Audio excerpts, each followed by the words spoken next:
আসসালামু আলাইকুম রহমতুল্লাহি ওবরাকাতুহু।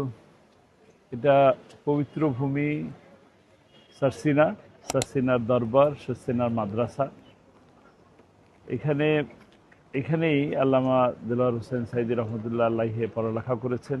এখান থেকে শিক্ষা গ্রহণ করে, কোরআনের শিক্ষা, হাদিসের শিক্ষা গ্রহণ করে তিনি গোটা বাংলাদেশব্যাপী কোরআনের দাওয়াত, বাংলাদেশ সহ গোটা বিশ্বব্যাপী কোরআনের দাওয়াত তিনি পৌঁছে দিয়েছেন।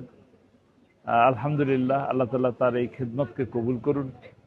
আগামী ত্রয়োদশ জাতীয় সংসদ নির্বাচনে আমি এই সারসিনারকে সামনে নিয়ে বলতে চাই, এই সারসিনা সহ সকল আমার পিরোজপুর ২ আসনের সকল মসজিদ, মাদ্রাসা, ঐতিহাসিক স্থাপনা, ঐতিহ্যবাহী স্থাপনা, মন্দির, সমস্ত কিছুরই একটি উন্নয়ন প্রকল্প আমাদের চিন্তাধারার মধ্যে আছে। ইনশাআল্লাহ সেগুলো সকল কিছুই বাস্তবায়ন করব।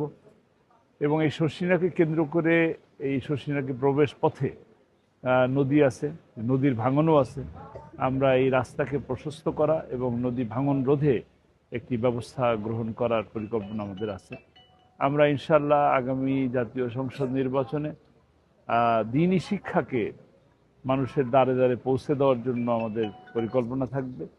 কারণ সমাজের ভিতর থেকে মানবিকতা, সততা এবং বিশেষ করে আল্লাহ ভীতিটা কমে যাচ্ছে। সেই জায়গা থেকে দ্বীনের শিক্ষা, ইসলামের শিক্ষা, মাদ্রাসা শিক্ষার যত বেশি সম্প্রসারণ করা যাবে, তত বেশি মানুষ মাদক থেকে, দুর্নীতি থেকে, চাঁদাবাজ থেকে, টেন্ডারবাজ থেকে মুক্ত থেকে একটি সুন্দর জীবন যাপন করার সুযোগ পাবে এবং দেশটা একটা সুন্দর দেশ হওয়ার সম্ভাবনা আছে।